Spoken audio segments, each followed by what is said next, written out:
How to fix a black screen issue on Samsung Galaxy S26, S26 Plus or Ultra. So if you have issues, here's how you can fix it. First, we need to press and hold on the power button plus the volume down key. Press on both keys for over 15 seconds. So let's do it now. Press on both keys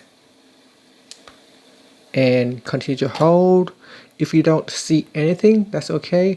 Just continue to hold. I find that it takes around 30 seconds for the phone to shut down and reboot.